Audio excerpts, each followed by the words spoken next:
there's a battlefield most people never see. It's not in the streets or boardrooms or social media arguments. It's in the space between stimulus and response, between what happens to you and how you choose to react. And in that invisible space, wars are won and lost every single day. Your enemies aren't plotting your destruction in dark rooms. They're studying your patterns, watching how quickly you defend yourself, noting when you get angry, recording what makes you explain, documenting what makes you move. And with that information, they don't need to defeat you. They just need to play you like an instrument. Machiavelli understood something that modern people have forgotten. The person who controls the game doesn't need to throw the hardest punch. They just need to make you throw yours at the wrong time, in the wrong direction, for the wrong reasons. This isn't about being cold or manipulative. This is about becoming strategically ungovernable, about building a psychological fortress so complete that your enemies exhaust themselves trying to find a way in. By the end of this, you won't just understand how mental warfare works. You'll understand how to make yourself immune to it.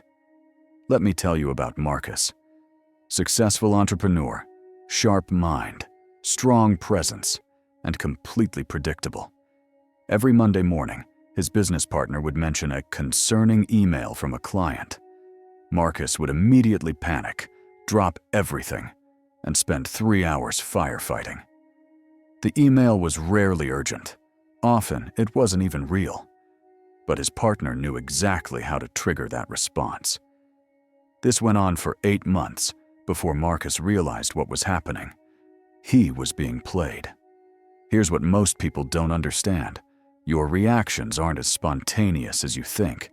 They're patterns, habits, predictable sequences that anyone paying attention can map and exploit.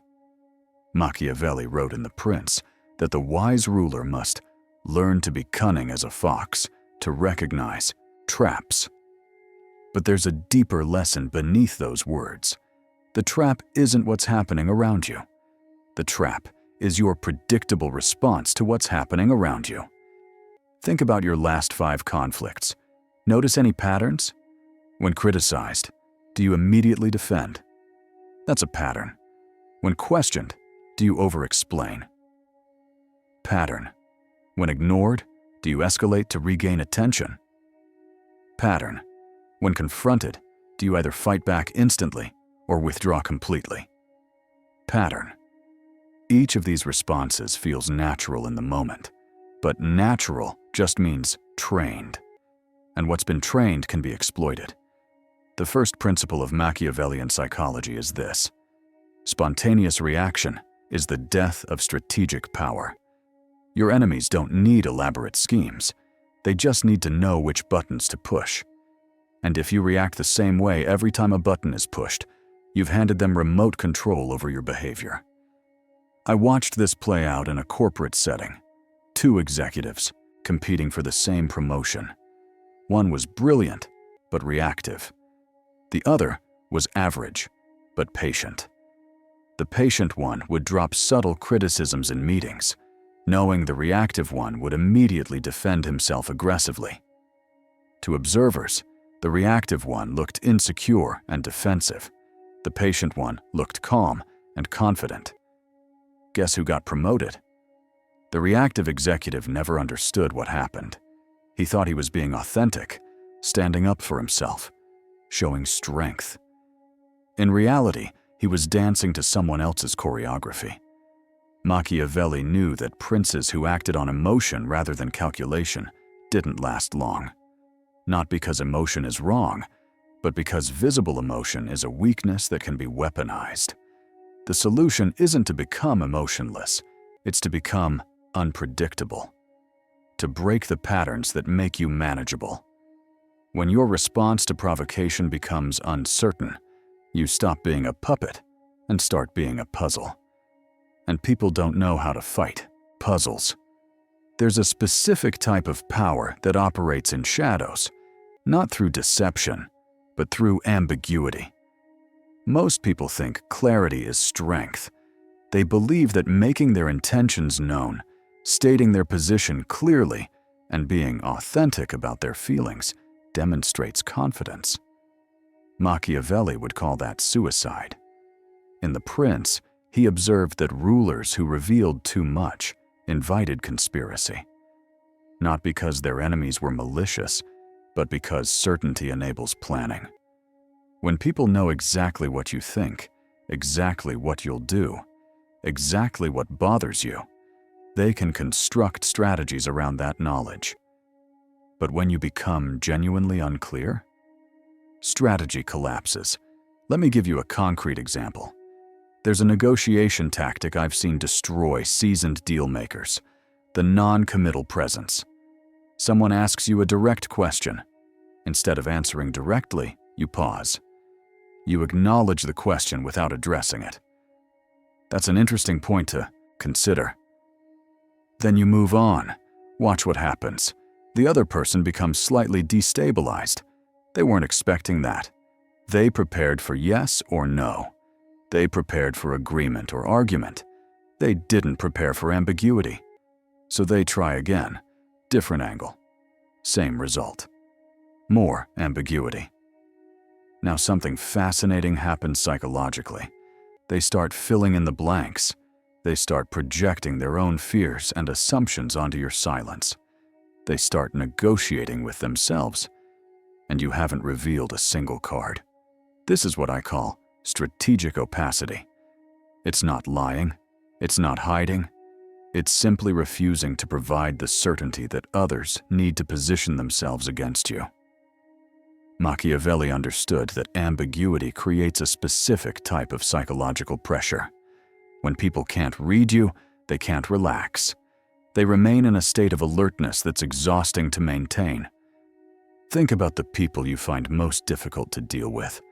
I bet they're not the loud, aggressive types. Those people are predictable. You know what's coming. The difficult ones are the quiet observers, the ones who listen more than they speak, the ones who reveal nothing while learning everything, the ones who, when they finally do speak, say something you didn't expect from an angle you didn't anticipate. That's not personality, that's architecture. They've constructed a psychological presence that's deliberately hard to map. Here's how you build it. Stop explaining yourself. Every explanation is a blueprint. It shows people how your mind works, what you value, what makes you defensive. When someone asks, "Why did you do that?" the strategic answer is often, "I had my reasons." Vary your emotional display. If you're always calm, that becomes predictable. If you're always intense, same problem. The key is inconsistency. Sometimes you care deeply about small things. Sometimes you're indifferent to major things. This breaks pattern recognition. Delay your responses randomly. Sometimes respond immediately. Sometimes wait days. Don't let people establish a baseline for your availability. Uncertainty about when you'll engage creates constant low-level anxiety in those who need to manage you. Embrace seeming contradictions. Machiavelli advised that a prince should know how to be a great pretender and dissembler. This doesn't mean lying. It means comfortable coexisting with apparent contradictions in your behavior that keep people guessing. The goal isn't to be mysterious for mystery's sake. The goal is to be strategically unreadable so that people expend their mental energy trying to figure you out instead of planning against you. Speed is a drug, and most people are addicted to it. We live in a world that worships urgency, fast replies, quick decisions, immediate action. And your enemies use this addiction against you. Every time someone creates artificial urgency, "I need an answer now. This opportunity won't last." You need to decide, today.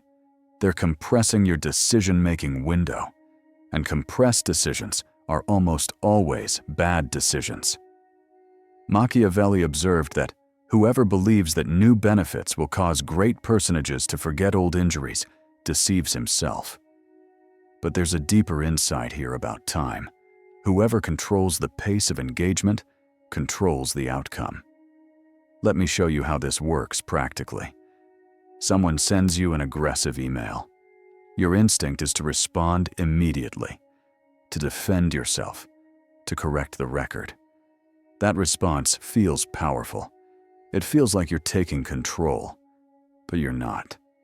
You're being played. By responding immediately, you're operating on their timeline. Your response is reactive, emotional, and probably reveals more than it should.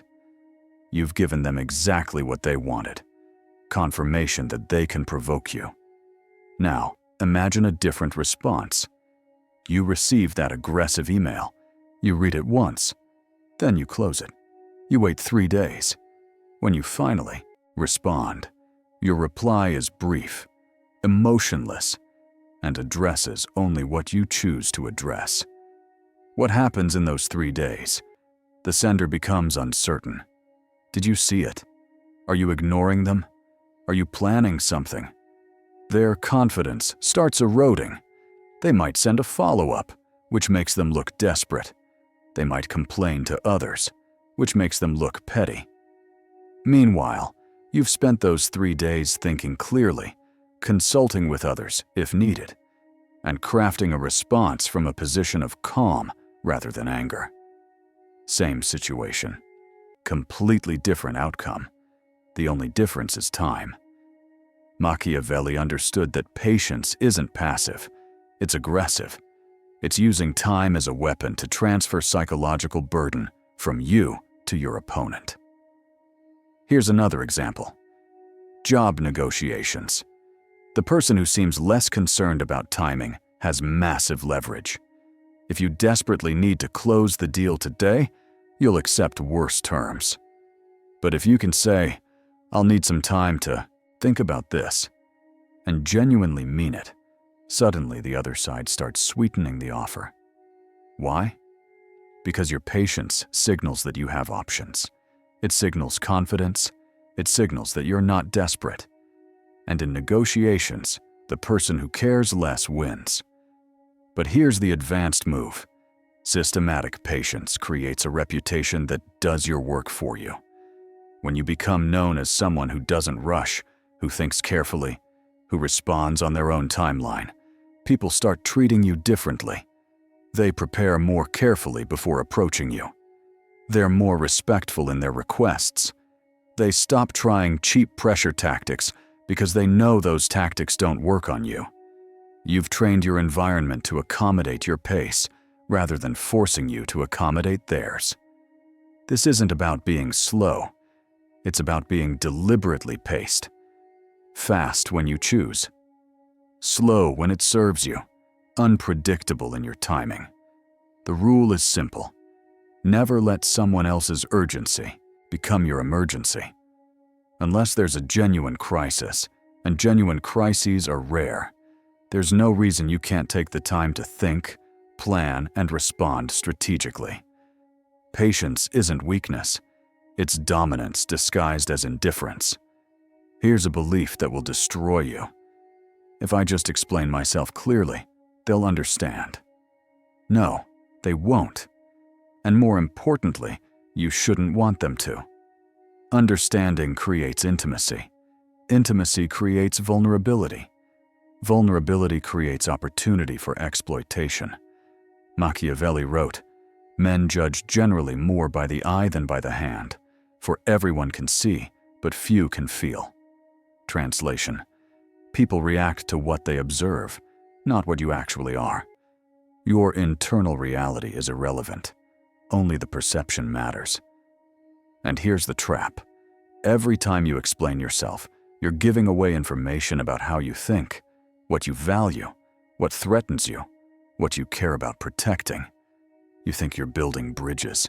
You're actually building roads directly into your psychological territory. I see this constantly in workplace conflicts. Two people have a disagreement. One person feels compelled to explain their entire reasoning process, their good intentions, their perspective. They think this explanation will resolve the conflict. Instead, The other person now has a complete map of their psychology.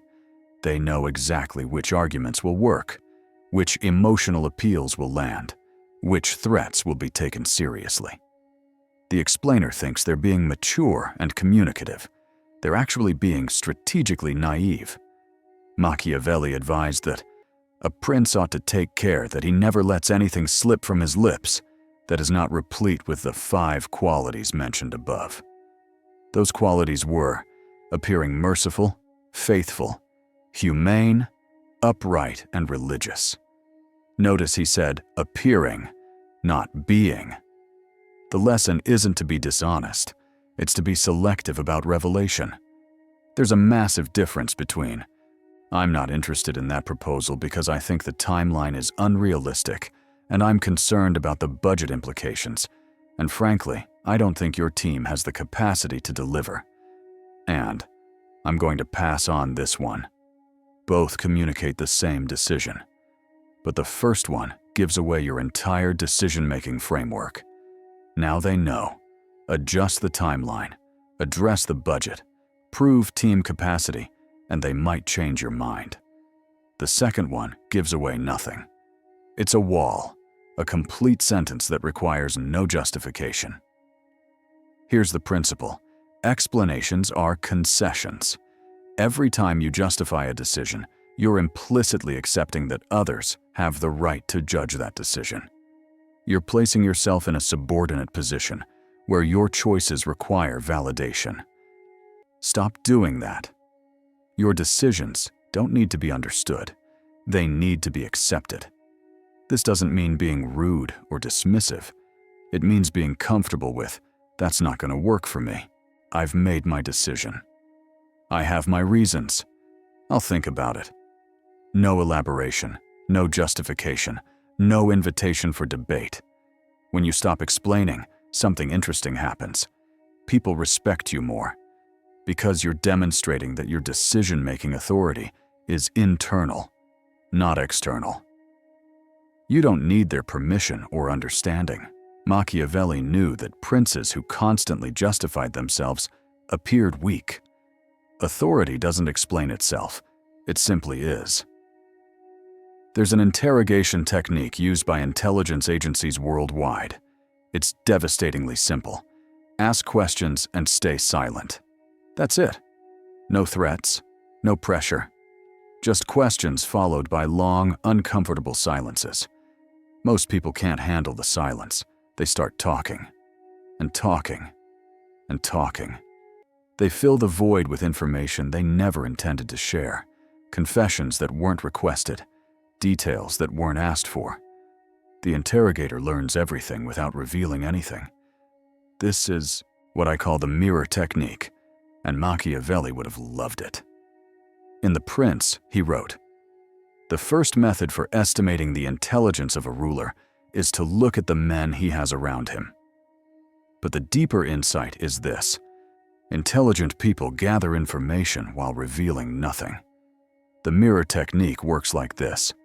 You reflect questions back, show apparent interest, demonstrate engaged listening, but never actually disclose your own position. Someone asks, 'What do you think about the new policy?' Most people answer directly. They share their opinion, their reasoning, their concerns. They've just given away their position. The mirror response: 'It's interesting. What's your take on it?' Now they talk. They reveal. You learn. The dynamic has completely reversed. This works in every context. Negotiations. That's an interesting number. How did you arrive at it? Conflicts. I can see you're upset. What specifically bothered you? Strategy. That could work. What's your backup plan if it doesn't? Notice what's happening.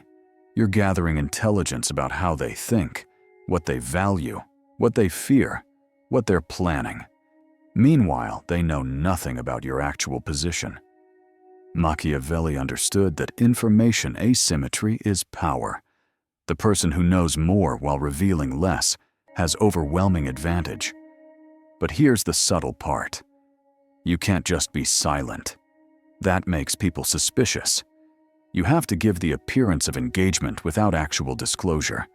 This means nodding thoughtfully, making affirming sounds. I see. Interesting. Asking follow-up questions, showing curiosity about their perspective. Never volunteering your own people will walk away from conversations with you feeling heard and understood. They'll think you agree with them, or at least respect their view. They'll trust you, and you'll have learned everything while teaching nothing. This isn't manipulation. It's protection. You're not lying to people. You're simply not offering yourself up for analysis. There's a famous story about Machiavelli attending diplomatic meetings, where he would sit quietly, asking occasional questions, appearing thoughtful. Attendees would later realize he was the only person in the room who had revealed nothing while learning everything. That's not an accident. That's architecture. There's a moment in every power struggle that most people miss. It's the moment when continued engagement becomes a trap. Your instinct is to stay in the fight, to keep arguing, to make your point, to win the argument. But Machiavelli knew something crucial. Not every battle deserves your presence. Sometimes the strongest move is complete withdrawal, not retreat. Withdrawal. There's a massive difference. Retreat is being pushed back. It's defensive. It signals weakness. Withdrawal is choosing to remove yourself from a dynamic that no longer serves you. It's offensive.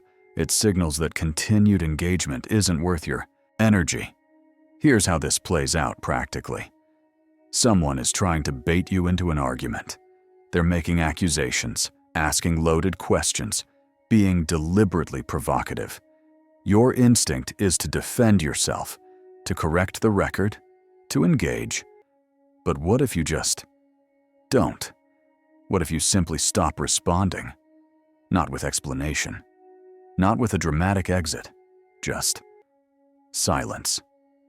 This creates something psychologically devastating for the other person: ambiguous abandonment. They don't know if you're upset, if you're planning something, if you've written them off, or if you just don't care.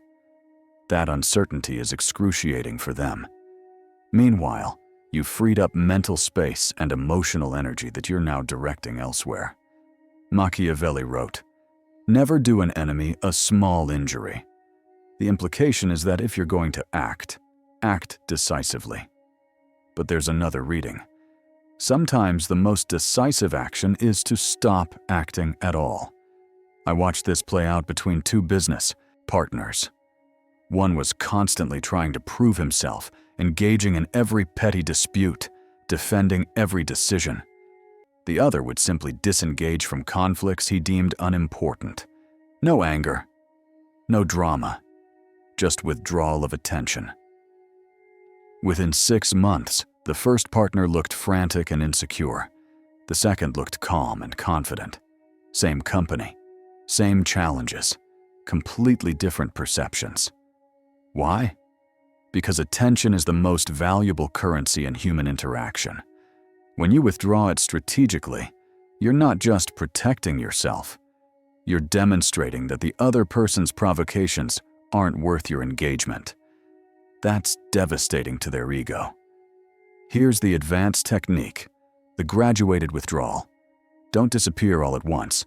That can look emotional or reactive. Instead, gradually reduce engagement. Week 1, slower responses. Week 2, shorter responses. Week 3, delayed responses. Week 4, no responses. Each stage looks reasonable. Oh, I've just been busy. But collectively, they send a clear message. You're being phased out. The beauty of this approach is that the other person can't point to a single moment where you cut them off. There's no dramatic moment to complain about. Just a slow, steady decrease in access until they're completely outside your sphere of influence.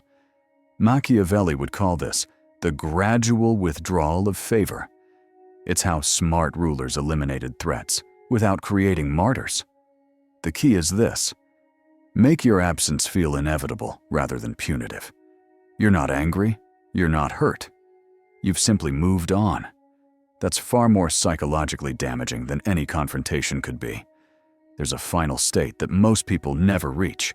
It's the position where manipulation becomes impossible because there's nothing left to manipulate. I call it strategic untouchability. This isn't isolation. It's not being emotionless or disconnected from reality. It's reaching a state where your decision-making is so internally driven that external pressure has no entry point. Machiavelli described this indirectly when discussing princes who couldn't be corrupted or influenced. He observed that these rulers had something in common. They needed nothing from others that could be used as leverage. Think about what makes you manipulable right now. Need for approval? That's leverage. Fear of judgment? Leverage. Desire to be liked? Leverage. Need to be right? Leverage. Attachment to specific outcomes? Leverage. Every one of these creates a handle that others can grab and pull. Strategic untouchability means systematically removing those handles. This doesn't happen overnight. It's a process of internal construction that makes you progressively harder to influence. Phase 1. Emotional independence. Stop deriving your sense of worth from others' opinions. This is foundational. If you need others to validate your decisions, you'll always be vulnerable to those who withhold that validation. Phase 2. Outcome detachment care about your actions, not the results. When you're attached to specific outcomes, people can threaten those outcomes to control your behavior. When you focus on doing the right thing, regardless of outcome, that threat loses power. Phase 3. Social irrelevance. Stop caring about your reputation with people who don't matter. This is liberating. Once you accept that not everyone will understand or approve of you, their disapproval becomes meaningless. Phase 4. Strategic self-sufficiency. Build systems where you don't need any single person's cooperation to move forward. Financial independence, multiple income streams, diverse relationships. When you're not dependent, you can't be controlled through withdrawal of support. Machiavelli observed that princes who relied on others for their power were perpetually insecure. But princes who had independent power bases could make decisions without fear. The same applies to you. When you reach strategic untouchability, something remarkable happens. People stop trying to manipulate you because they realize it doesn't work. They can't bait you because you don't take bait. They can't pressure you because you're comfortable with their disapproval. They can't threaten you because you've eliminated single points of failure in your life. You become genuinely ungovernable. This is the ultimate Machiavellian position. Not dominating others, but making yourself impossible to dominate. Not controlling people, but making yourself uncontrollable. Most people spend their lives trying to win games they didn't choose. Strategic untouchability means you stop playing games that don't serve you. Listen carefully. Everything I've shown you, the refusal to be predictable, the architecture of uncertainty, the weapon of patience, the trap of over-explaining, the mirror technique, controlled withdrawal, and strategic untouchability. These aren't just tactics. They're layers of psychological armor. Machiavelli's genius wasn't in teaching people to be cruel or manipulative.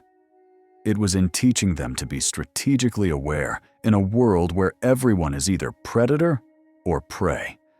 You don't have to be a predator, but you absolutely cannot afford to be prey. The people who will attempt to manipulate you aren't monsters. They're just doing what works. And if your patterns make you easy to manipulate, they will manipulate you. Not because they're evil, because it's efficient. Your job isn't to stop them. Your job is to become not worth the effort. When you're unpredictable, they can't plan around you. When you're patient, they can't rush you into mistakes. When you don't explain, they can't find weak points in your logic. When you mirror without revealing, they expose themselves while learning nothing about you. When you withdraw strategically, they waste energy on someone who's already moved on.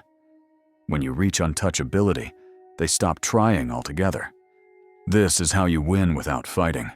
The hardest part isn't learning these techniques.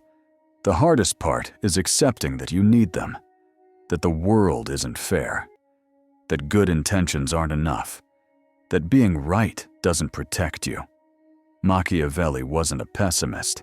He was a realist. He looked at how power actually works, not how it should work. And he concluded that the people who refuse to understand power dynamics aren't moral. They're just vulnerable. So here's your choice. Continue operating naively, hoping people will treat you fairly. Or build the psychological fortress that makes you impossible to manipulate. One path feels more comfortable in the short term. The other path makes you genuinely free in the long term.